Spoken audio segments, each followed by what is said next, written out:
Welcome to the AI Research Roundup. I'm Alex.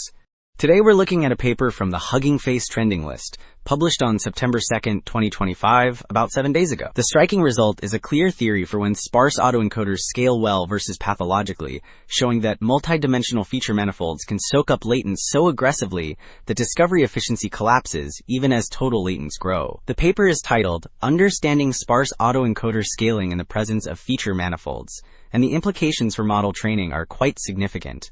Beyond the theory, the authors connect exponents to geometry, provide diagnostics, and show synthetic cases where a slowly decaying manifold can absorb most capacity.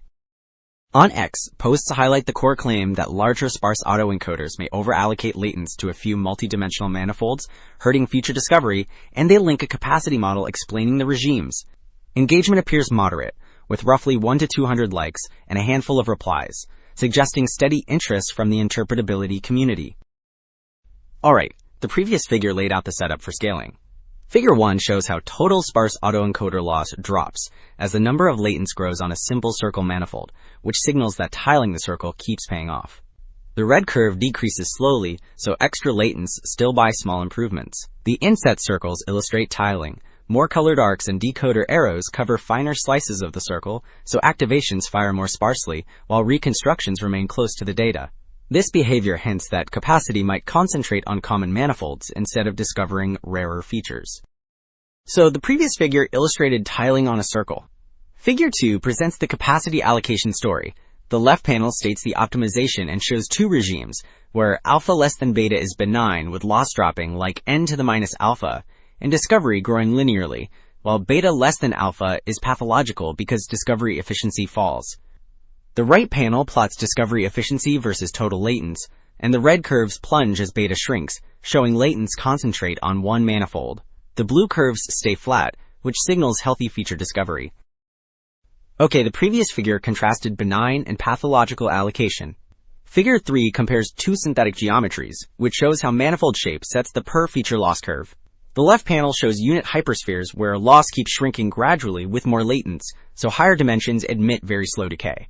The right panel shows spherical shells with radial variation, which plateau quickly around 2 times the manifold dimension, indicating large effective beta. This contrast explains why certain manifolds can soak up capacity, while others saturate fast. Well, Figure 5 quantifies how the per-feature loss scales on hollow hyperspheres. The left panel shows total sparse autoencoder loss versus latents for manifold dimensions 1 through 8, which keeps decreasing gradually even past 10,000 latents.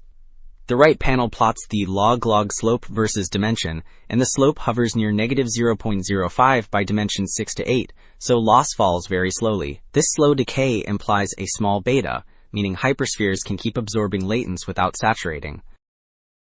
Alright, the previous figure quantified slow decay on hollow hyperspheres. Figure 6 compares jump-re-LU sparse autoencoder scaling for two geometries, which highlights how manifold shape controls the loss curve. The left panel shows unit hyperspheres where loss keeps declining gradually with more latents, especially in higher dimensions, so tiling continues to pay off. The right panel shows spherical shells with radial variation, which plateau around 2 times the manifold dimension, because the autoencoder learns a basis-like solution. This contrast signals when a single manifold can absorb many latents versus when it quickly saturates.